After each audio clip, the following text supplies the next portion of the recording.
Good evening friends. आज का हमारा टॉपिक है गुप्तोत्तर काल। यहीं से हमारा पूर्व मध्यकाल भी शुरू हो जाता है। पूर्व मध्यकाल की शुरुआत गुप्तोत्तर काल से ही मानी जाती है। छठी शताब्दी में जब गुप्त साम्राज्य अलग अलग खंडों में टुकड़ों में विखंडित हो गया, जब उसकी केंद्रीय सत्ता कमजोर हो गई, तब वो साम्राज्य अलग अलग खंडों में विखंडित होने लगा। इसके बाद फिर जो गुप्तों के सामंत थे, उनसे एक नई प्रवृत्ति जन्म लेती है और एक क्षेत्रीय भावना का उदय हुआ। इस दौरान कुछ प्रमुख राजवंशों ने शासन किया, लेकिन वैसी स्थिति नहीं थी जो गुप्तों के समय थी। जब गुप्त काल में पूरा साम्राज्य इन्होंने स्थापित किया था, वैसी स्थिति नहीं थी। और यही स्थिति आगे चलकर जब अरब से तुर्क आते हैं तब तक जारी रहती है। आइए जानते हैं कि कौन कौन से प्रमुख जो वंशों ने शासन किया गुप्त काल के पश्चात। तो अगर बात की जाए तो उसमें सबसे प्रमुख था थानेश्वर का पुष्यभूति वर्धन वंश। इसी वंश से हर्षवर्धन एक महान शासक होते हैं जो पुष्यभूति वंश के थे। जो गुप्त वंश के पश्चात जिन नए राजवंशों का उदय हुआ था, उनमें मैत्रक, मौखरी, पुष्यभूति, परवर्ती गुप्त और गौड़, ये शासक भी ये प्रमुख थे, इन राजवंशों के शासक। लेकिन सबसे विशाल साम्राज्य जो स्थापित किया, जैसे कि हमने बताया, ये पुष्यभूति का साम्राज्य था। फिर इन्होंने हर्षवर्धन के काल में ये बढ़ते बढ़ते ये पूरा जो है पुष्यभूति वंश का साम्राज्य हो जाता है। तो पुष्यभूति वंश में हर्ष ने सबसे अधिक साम्राज्य का विस्तार किया और वो सबसे महान शासक होता है। आइए कुछ प्रमुख शासकों के बारे में जानते हैं जो गुप्त काल के पश्चात हुए। तो अगर बात करें तो गुप्त काल के पश्चात होने वाले प्रमुख शासकों की, तो इनमें मैत्रक राजवंश आया। मैत्रक राजवंश जो बल्लभी वाले स्थान पर बल्लभी में था। इसके प्रमुख शासक थे भट्टारक हो, धरसेन, ध्रुवसेन प्रथम, धरनपट्ट घुसेन और शिलादित्य प्रथम। ये मैत्रक राजवंश के प्रमुख शासक थे। इनकी उपलब्धियां ये रही कि ये गुप्तोत्तर काल के जो नवोदित राजवंश थे, उनमें ये सबसे लंबे तक समय तक इन्होंने शासन किया। तो उन शासकों में सबसे लंबे समय तक इन्होंने शासन किया। एक मौखरी राजवंश था। मौखरी राजवंश की स्थापना हुई जो कन्नौज में था। इसके जो प्रमुख शासक थे उसमें हरिवर्मा, ईशान वर्मा और सर्ववर्मा, ये इसके प्रमुख शासक थे। और इनकी उपलब्धियां ये रही कि इन्होंने हूणों को पराजित किया था और पूर्वी भारत को हूणों के हमले से बचाया था। फिर पुष्यभूति राजवंश आता है। ये सबसे विशाल राज इन्होंने कायम किया था। तो पुष्यभूति जो थानेश्वर, जो कि कुरुक्षेत्र हरियाणा वाले इलाके में है, वहां पर पुष्यभूति राजवंश स्थापित हुआ। पुष्यभूति, क्योंकि पुष्यभूति ने इस राजवंश की स्थापना की थी, तो पुष्यभूति के नाम से वंश है। जो प्रमुख शासक कहें तो पुष्यभूति, प्रभाकर वर्धन, राज्यवर्धन और हर्षवर्धन। इन्होंने विशाल राज स्थापित किया, जैसे कि अभी हमने देखा। उसके बाद परवर्ती गुप्त जो मगध के क्षेत्र में गुप्त बच गए थे, गुप्त थे, वो मगध के क्षेत्र वाले में थे, जिसमें महासेन गुप्त हो गए, देवगुप्त हो गए और आदित्य सेन हो गए। इनकी मौखरियों से जो है प्रतिद्वंदता रही, ये लड़ते झगड़ते रहे मौखरियों से। चंद्र जो थे वो बंगाल वाले इलाके में थे, गौड़। इसका प्रमुख शासक कहें तो ये शशांक था, और शशांक की जो है कन्नौज और थानेश्वर दोनों ही शासकों से इनकी प्रतिद्वंदिता रही, शत्रुता रही। तो ये 5 जो राजवंश थे, प्रमुख राजवंश थे, इनसे प्रश्न पूछे जाते हैं। मैत्रक जो बल्लभी वाले क्षेत्र में थे, मौखरी के क्षेत्र में कन्नौज थे, पुष्यभूति थानेश्वर हरियाणा वाले क्षेत्र में थे, परवर्ती गुप्त जो थे वो मगध वाले क्षेत्र में बचे थे, चंद्र यानी गौड़ जो थे ये बंगाल वाले क्षेत्र में थे। आइए आप देखते हैं, क्योंकि इसमें हमें सबसे प्रमुख जो है पुष्यभूति वंश के बारे में पढ़ना है, तो हम पुष्यभूति वंश को पढ़ेंगे। पुष्यभूति वंश की बात करें तो इसकी परिचय की बात करें तो गुप्त साम्राज्य का जब पतन हुआ उसके बाद ये जो थानेश्वर में, जो हरियाणा में पड़ता है थानेश्वर, वहां पर एक महत्वपूर्ण और शक्तिशाली वंश स्थापित होता है, पुष्यभूति वंश। और यही आगे चल करके वर्धन वंश के रूप में जाना जाता है, प्रसिद्ध हो जाता है। इसके अगर प्रमुख शासकों की बात करें तो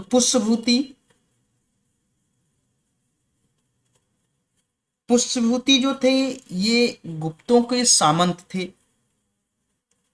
तो जो पुष्यभूति थे ये गुप्तों के सामंत थे। गुप्तों की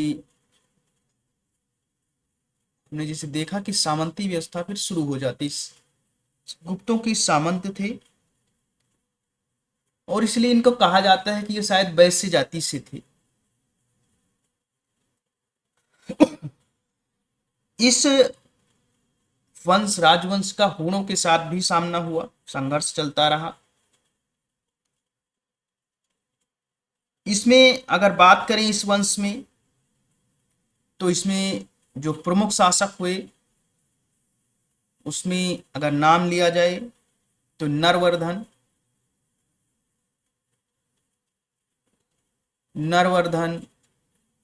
आदित्यवर्धन,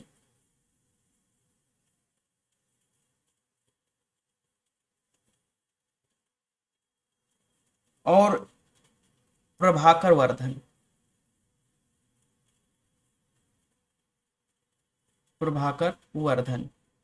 ये प्रमुख शासक हुए, प्रसिद्ध शासक थे।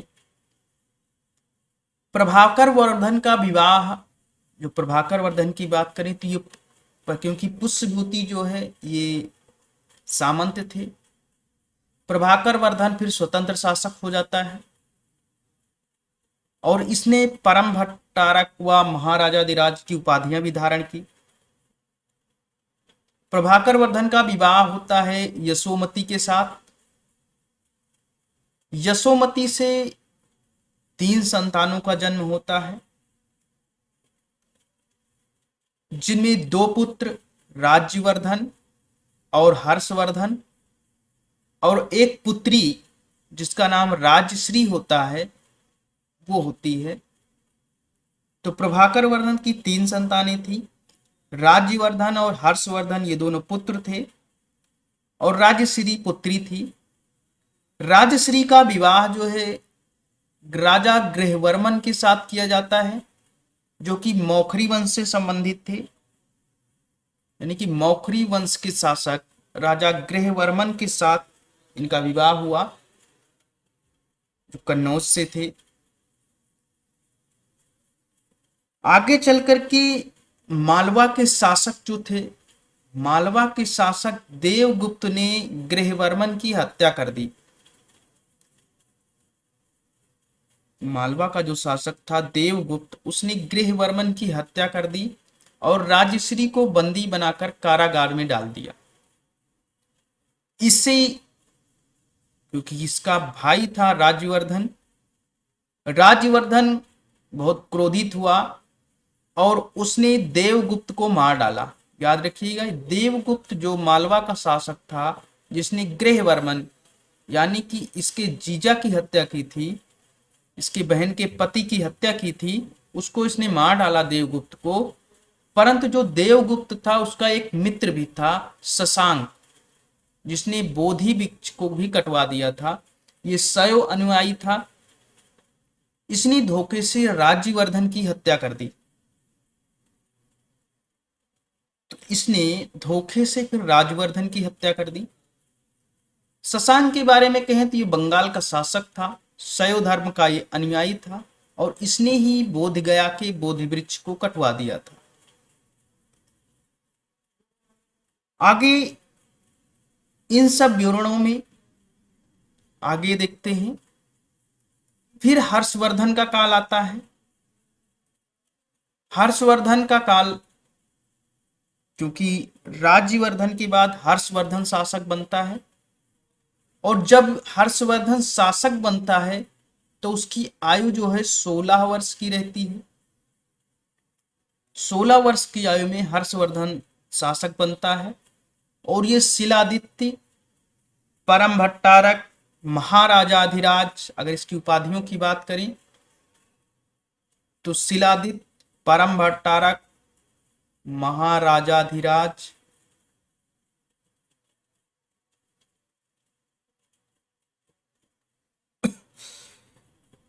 शकलोत्तरा पथेश्वर, देखिए कैसी कैसी उपाधियां हैं। शकलोत्तरा पथेश्वर, शकलोत्तरा पथेश्वर, चक्रवर्ती,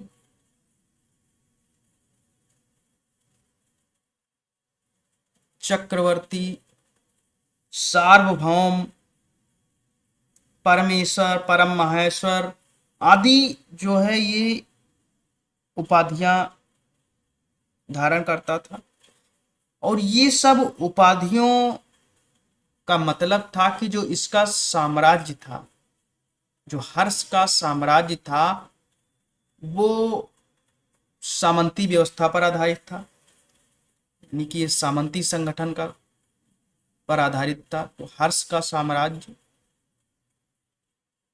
का साम्राज्य जो है सामंती संगठन कह लीजिए, सामंती संगठन पर आधारित था। इसका साम्राज्य सामंती संगठन का था। इसको शिलादित्य और परम भट्टारक, इसकी उपाधियां थी। शिलादित्य के नाम से इसे जाना जाता है। जब इसकी बहन को कारागार में डाल दिया गया था, राजश्री को, प्रभाकर वर्धन की मृत्यु हो चुकी थी देवगुप्त को मारने के बाद। इसने, राजधानी कन्नौज थी, इसने बौद्ध भिक्षु था एक दिवाकर मिश्र, बौद्ध भिक्षु दिवाकर मिश्र जो थी, उनके सहयोग से अपनी बहन को खोजा इन्होंने। इनके काल में एक प्रसिद्ध चीनी यात्री था ह्वेनसांग। ह्वेनसांग के बारे में अगर बात करें तो ह्वेनसांग के बारे में अगर हम बात करें तो ये हर्षवर्धन के काल में आया था। ये चीन से जब चला, चीन से ये 629 ईस्वी में चला था और ये सारे रास्ते घूमते घूमते भारत पहुंचा। भारत में काफी दिनों तक रहा, फिर घूमती हुई ये 645 ईस्वी में, 645 ईस्वी में लौट गया चीन। तो ये 629 ईस्वी में चला था, 645 ईस्वी में लौट गया। ये नालंदा भी गया था। ये नालंदा में पढ़ने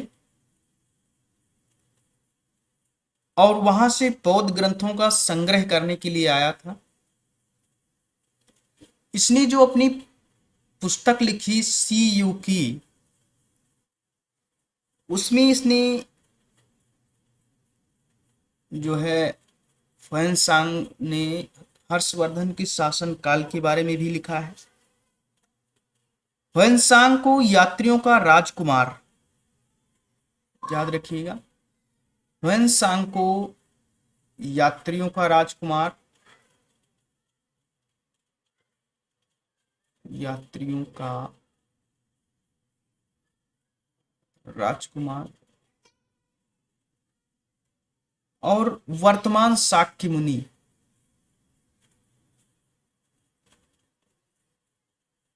वर्तमान शाक्य मुनि ह्वेनसांग को कहा जाता है। ह्वेनसांग ने कहा था कि भारतीय समाज जो है 4 वर्णों में विभक्त था। इसमें ब्राह्मण सर्वोच्च है, शूद्रों को किसान कहा जाता था। भारतीय लोग दांतों पर काला निशान लगाते थे और कान में कुंडल पहनते थे।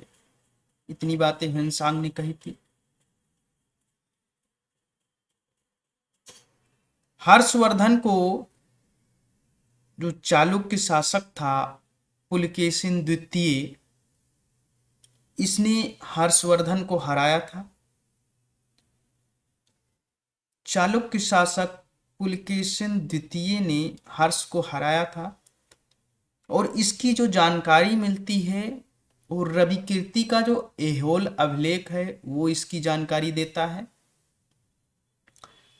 और दूसरा,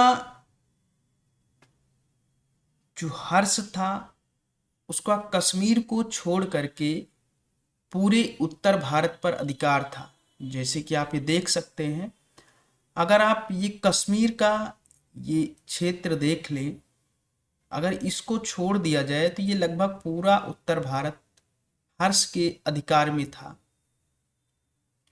और ये भारत का अंतिम हिंदू सम्राट था। आगे की अगर बात करें तो हर्ष के काल में शासनकाल की बात करें हर्ष के,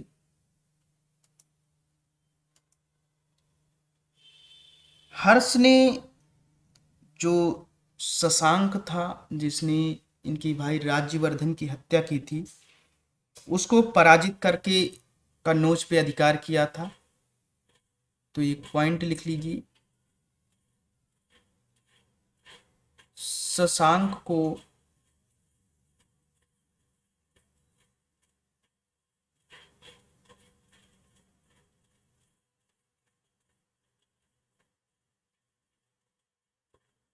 शशांक को पराजित कर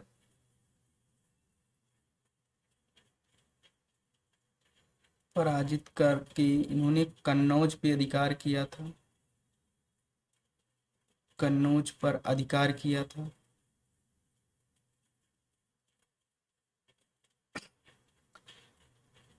उसे जो उत्तरी भारत के सभी राजा थे उनको अपने अधीन कर लिया था। जैसे कि इनके सामंत जब अधीन करते हैं तो सामंत राजा तो रहते हैं लेकिन वो इनका अधिकार मानने लगते हैं।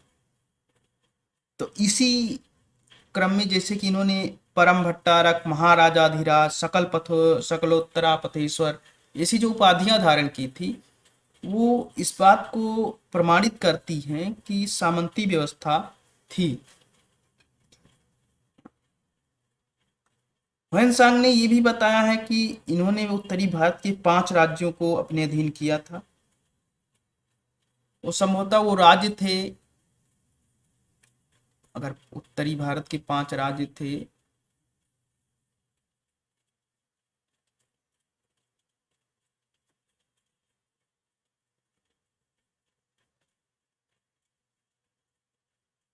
अगर 5 राज्यों की बात करें तो पंजाब हो गया, पंजाब, कन्नौज,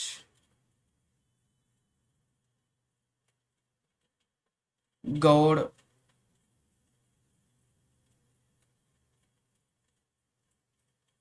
गौड़ या बंगाल कह सकते हैं क्योंकि बंगाल में ही शशांक का शासन था। उसके बाद मिथिला और उड़ीसा,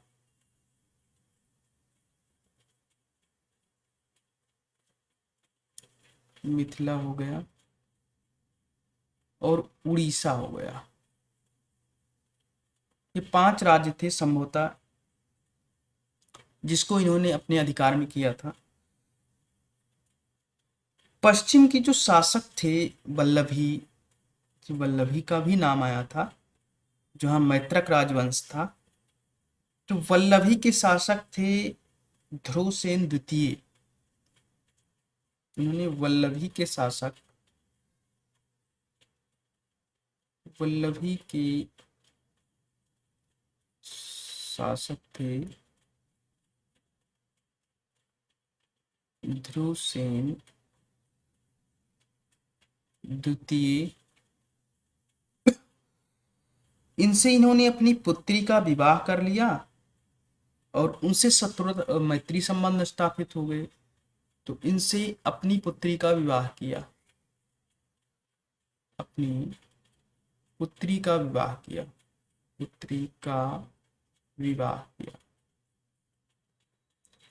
जब इनसे विवाह किया तो इनसे विवाह करने के बाद फिर इनसे मैत्री संबंध स्थापित कर लिया इन्होंने।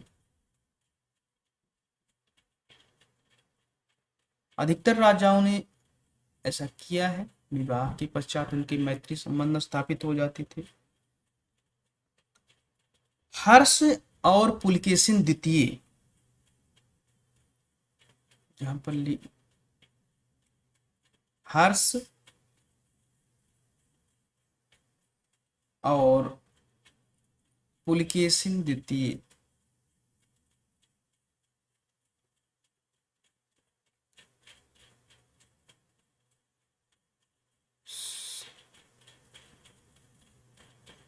इनके बीच एक युद्ध हुआ था नर्मदा नदी के तट पर। युद्ध होता है नर्मदा नदी के तट पर, जिसमें हर्ष की पराजय होती है। हर्ष की पराजय होती है और ये बात की इसकी प्रशस्त जानकारी कहाँ से मिलती है? इसकी जानकारी जो हमने अभी बताया कि ऐहोल अभिलेख है, ऐहोल प्रशस्ति। तो ऐहोल प्रशस्ति से इसकी जानकारी प्राप्त होती है कि हर्ष को जो है पुलकेशिन द्वितीय, जो कि चालुक्य वंश का शासक था, उसने हर्ष को हराया था। हर्ष ने कश्मीर पर भी आक्रमण किया था। अगर बात करें तो हर्ष ने कश्मीर पर आक्रमण किया।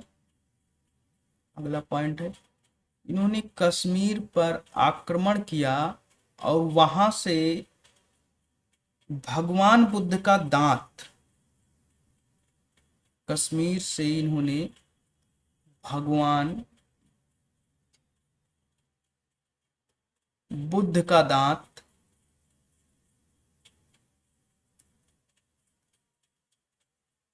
बुद्ध का दांत इन्होंने प्राप्त किया और जिसको कन्नौज के निकट एक संघाराम है,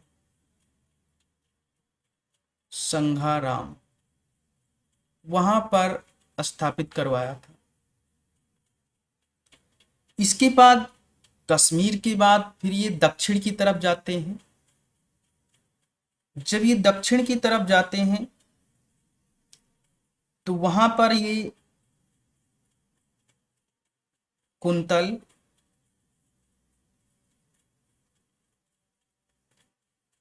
चोल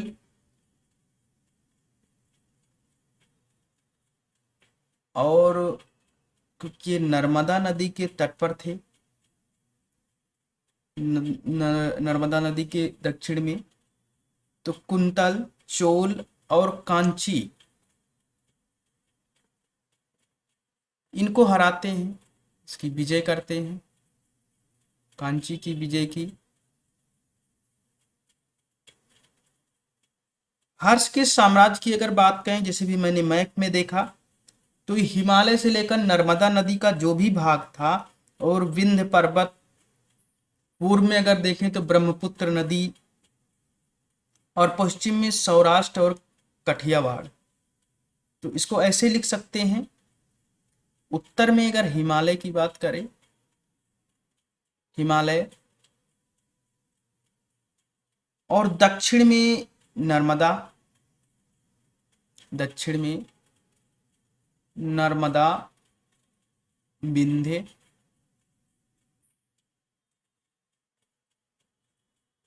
पूर्व में अगर बात करें तो ब्रह्मपुत्र,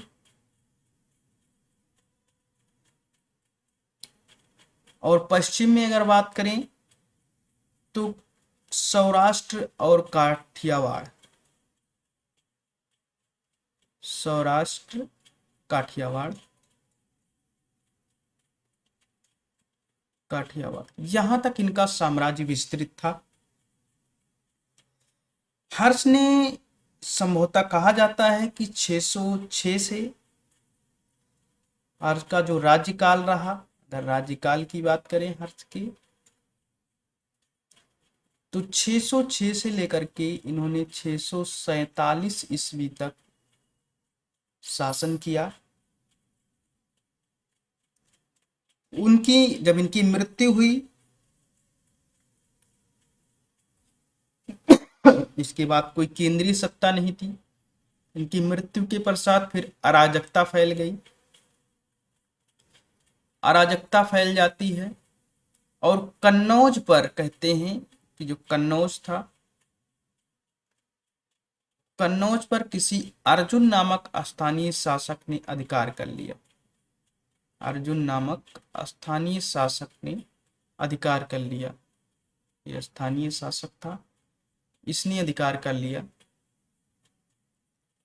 तो हर्ष के काल की बात करें तो इनको पुलकेशन द्वितीय ने हराया था। इन्होंने कश्मीर पर भी आक्रमण किया, वहां से बुद्ध का दांत लेकर के संघाराम में स्थापित करवाया, जो कन्नौज के निकट था। कश्मीर के पश्चात फिर दक्षिण का अभियान करते हैं और नर्मदा के दक्षिण की तरफ कुंतल, चोल और कांची की विजय करते हैं। 647 ईस्वी के लगभग इनकी मृत्यु होती है, और फिर इनका जो साम्राज्य था वो विघटित होता है।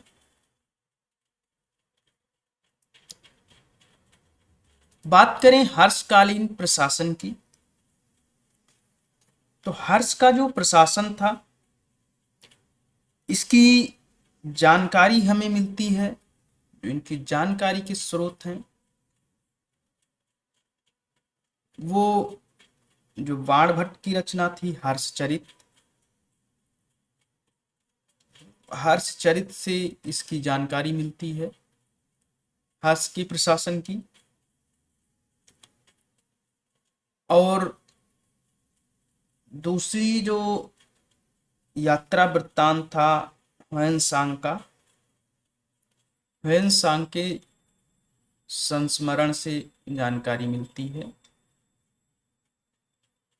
कि हर्षकालीन प्रशासन कैसा था। क्योंकि हर्षवर्धन ने एक विशाल साम्राज्य की स्थापना की थी, जिनकी सीमाएं हमने बताया कि हिमालय से लेकर के नर्मदा नदी तक, और पूर्व में अगर ब्रह्मपुत्र से लेकर के सौराष्ट्र वल्लभी तक विस्तृत थी। और हमने हर्षकाल राज्यकाल पढ़ते समय देखा था कि इन्होंने जैसी उपाधियां लगाई थी, महाराजा हरिदास, महापरम भट्टारक, तो इससे इनका साम्राज्य जो है सामंती संगठन पर आधारित था। इनकी प्रशासनिक सुविधा के लिए इनका जो मतलब साम्राज्य को बांटा था, उसमें इस प्रकार से बांटा था सबसे निचले स्तर पर एक ग्राम होते थे। ग्राम की बात फिर विषय होता था, उसके ऊपर भुक्ति होता था, फिर ये प्रांत होता था या साम्राज्य या राष्ट्र जो कह सकते हैं, राष्ट्र।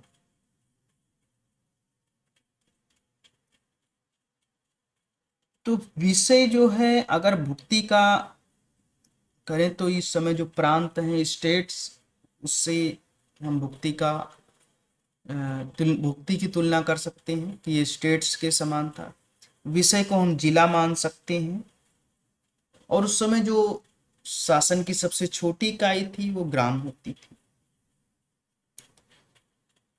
ह्वेनसांग ने हर्ष की सेना का भी वर्णन दिया है। उसने हर्ष की सेना जो है वो चतुरंगिणी है, चतुरंगिणी।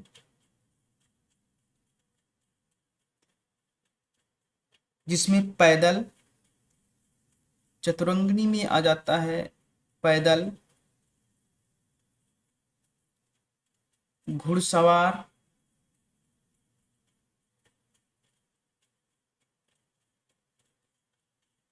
फिर रथ और हाथी, इनको मिला के चतुरंगिणी सेना बनती है। सम्राट को सहायता देने के लिए एक मंत्री परिषद भी होती थी। जो मंत्री होते थे, मंत्री को अमात्य या सचिव कहा जाता था, सचिव या अमात्य। मंत्री को सचिव या अमात्य कहा जाता था। भंडी अगर कहें तो ये जो भंडी है ये प्रधान सचिव होता था, जैसे कि कैबिनेट सचिव, इस प्रकार से। अवंती होता था एक, जो विदेश सचिव था, यानी अवंती, लिख लीजिए, इसमें नहीं लिखा है। तो एक अवंती होता था, अवंती, जिसे अगर कहें तो ये विदेश सचिव, विदेश सचिव,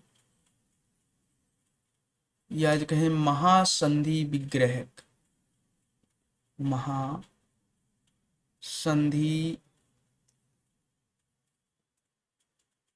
विग्रहक। अवंती जो था वो महासंधि विग्रह, जैसे युद्ध का और शांति का मंत्री जैसे होता था गुप्त काल में, उस प्रकार का। सिंहनाद, सिंहनाद जो था वो प्रधान सेनापति था। कुंतल अश्व सेना का प्रधान होता था, यानी जो अश्वारोही सेना होती थी उसका प्रमुख अधिकारी होता था कुंतल। इसके अलावा एक स्कंद गुप्त, स्कंद, स्कंद माने होता है हाथी, तो ये गज सेना का प्रमुख होता था स्कंद गुप्त। और ये जो भुक्ति है यानी जो प्रांत है, इसका जो प्रमुख होता था शायद संभवतः ये गवर्नर होता होगा, वायसराय या गवर्नर, ऐसा कहा जा सकता है। तो हर्षकालीन प्रशासन की अगर बात करें तो राष्ट्र को प्रशासन की सुविधा से 4 भागों में विभाजित किया गया था: राष्ट्र, भुक्ति, विषय और ग्राम। जो इसकी सूचना मिलती है हर्षकालीन प्रशासन की, वो हर्षचरित और ह्वेनसांग के वृत्तांतों से मिलती है। ह्वेनसांग हर्ष की जो सेना थी उसको चतुरंगड़ी बताता है, जिसमें पैदल, घुड़सवार, रथ और हाथी होते थे। हर्षकालीन प्रशासन में अगर बात करें तो एक मंत्री परिषद होती थी, जिसमें मंत्री को सचिव या अमात्य कहा जाता था।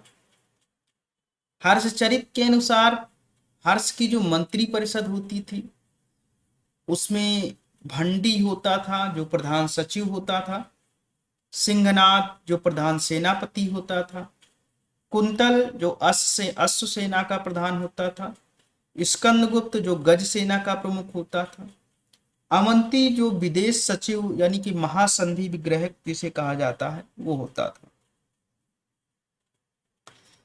इसी में अगर न्याय व्यवस्था की बात करें, अगर न्याय व्यवस्था की बात करें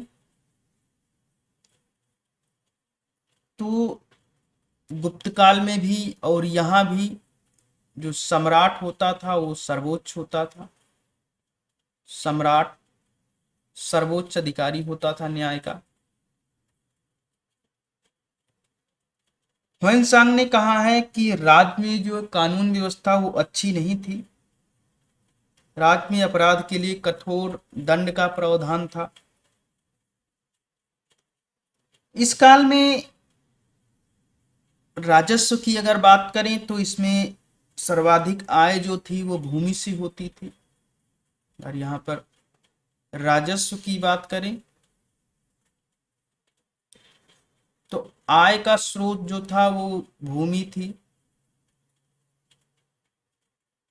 कर जो वसूलता था भूमि पर उसे भौगिक कहा जाता था। भौगिक ये कर वसूलने वाला अधिकारी होता था। और जो जमीनों का हिसाब किताब रखा था उसे पुस्तपाल कहा जाता था। पुस्तपाल ये जमीनों का हिसाब किताब रखता था, भौगिक कर वसूलता था। और उस समय कर की दर अगर बात की जाए तो कर की दर 1/6 होती थी, यानी छठवां भाग कर के रूप में होता था। तो ये राजस्व के स्रोत थे। न्याय हमने बताया कि सर्वोच्च अधिकारी राजा ही होता था, सम्राट। अब आइए देख लेते हैं इस समय धार्मिक व्यवस्था कैसी थी। क्योंकि हर्ष जो है ये प्रारंभ में शैव अनुयायी था। हर्ष के जो पूर्वज थे वह भगवान शिव और सूर्य के उपासक थे। तो हर्ष के पूर्वज जो थे वो शिव और सूर्य के उपासक थे। शिव और सूर्य के उपासक थे। शिव और सूर्य के उपासक थे हर्ष के पूर्वज। शुरू में हर्ष भी जैसे हमने बताया कि ये शैव भक्ति रखता था, शिव का परम भक्त था। लेकिन जब ये चीनी यात्री हर्ष जब चीनी यात्री से मिला ह्वेनसांग, चीनी यात्री ह्वेनसांग से मिलने के बाद जब ह्वेनसांग से मिलता है तो इससे ये फिर जो बौद्ध की महायान शाखा होता है, महायान शाखा को हर्ष प्रश्रय देता है। महायान शाखा को प्रश्रय देने के बाद फिर ये बौद्ध अनुयायी बन जाता है, यानी बौद्ध धर्म स्वीकार कर लेता है। तो शुरू में हर्ष जो है शैव अनुयायी था, शैव धर्म को प्रश्रय दिया इसने। हर्ष के समय अगर नालंदा की बात करें, नालंदा महाविहार, तो नालंदा महाविहार जो है महाविहार ये महायान बौद्ध धर्म की शिक्षा का केंद्र था। तो ये महायान बौद्ध शिक्षा का केंद्र था।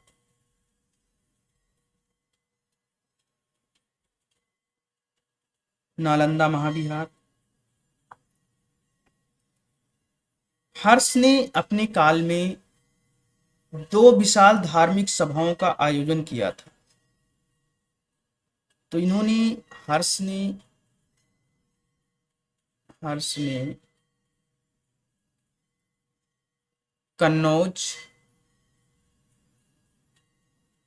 और प्रयाग में कन्नौज और प्रयाग में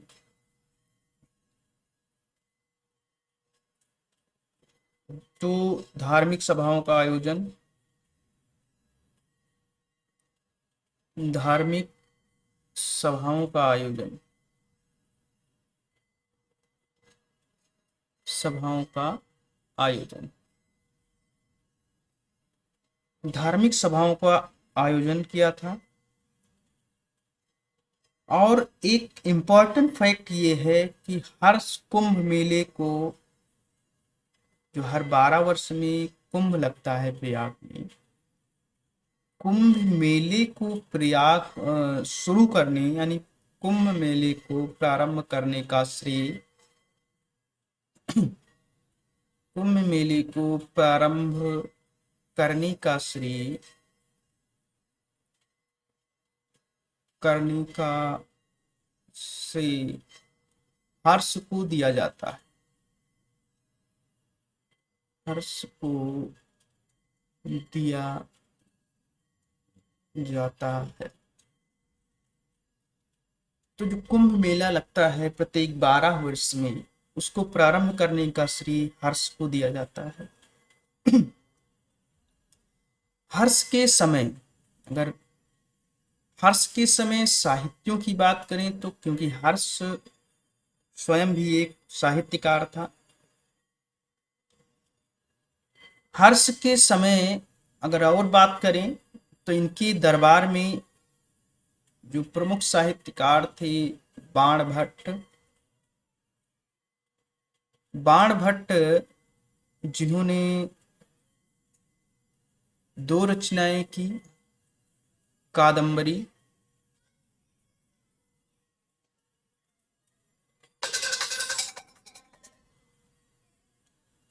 कादम्बरी और हर्षचरित, इनकी रचनाएं की।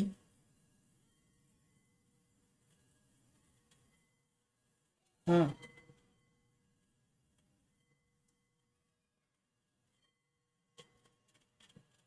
ले जा, तब तक तो आएंगे ही, तब तक तो आएंगे ही। ठीक है, तब तक आ जाइए, आ जाएगा तब ले जा ले जा।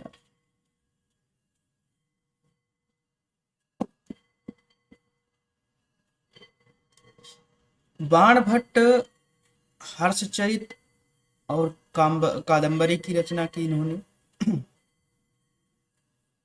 एक और प्रसिद्ध विद्वान थे मयूर।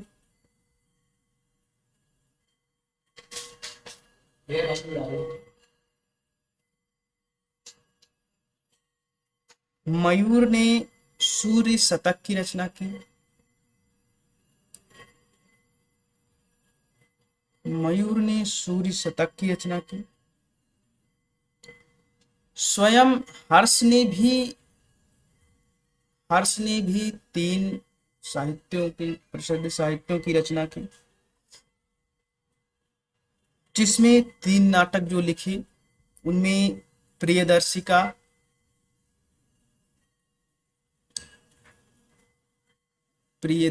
हो गई, रत्नावली हो गई, प्रियदर्शिका, रत्नावली और नागानंद। इन 3 नाटकों की रचना हर्ष ने की। लेकिन इनको, हालांकि इन रचनाओं को एक धावक नामक जो कवि था, इसको एक धावक नामक कवि था, धावक नामक कवि को इसको लिखने का श्रेय दिया जाता है। इसके काल में, हर्ष के काल में, एक जयसेन नामक विद्वान था इनके दरबार में,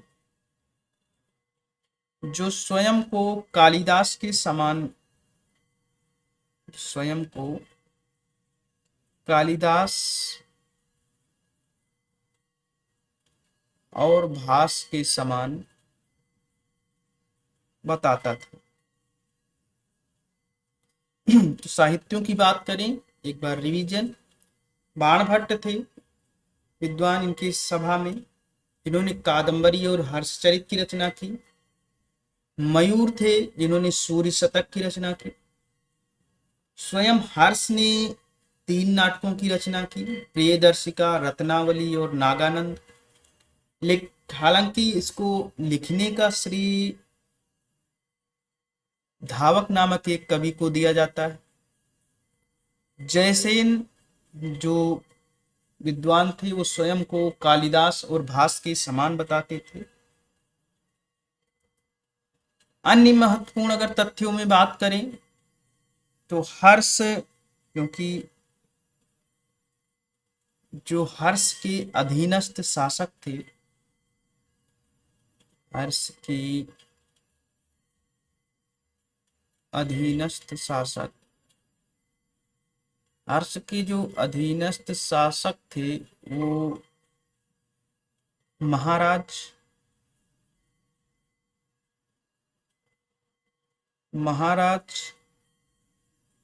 अथवा महासामंत कहे जाते थे, अथवा महासामंत,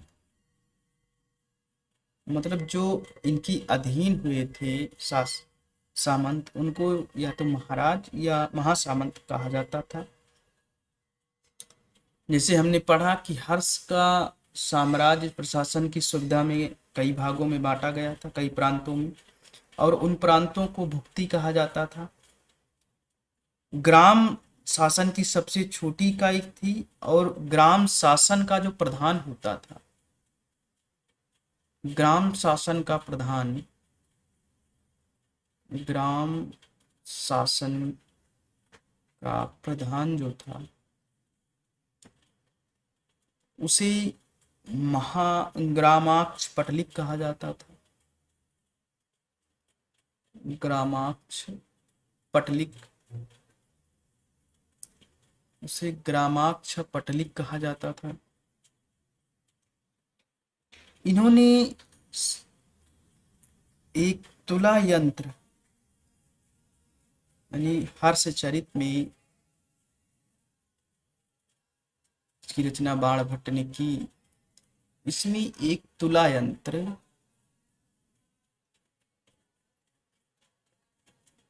यानी जिसे जल पंप कहा जाता है, इसका उल्लेख मिलता है सिंचाई के लिए। हर्ष के समय मथुरा सूती वस्त्रों के निर्माण के लिए प्रसिद्ध था। तो सूती वस्त्रों हेतु अगर कहें तो सूती वस्त्रों के लिए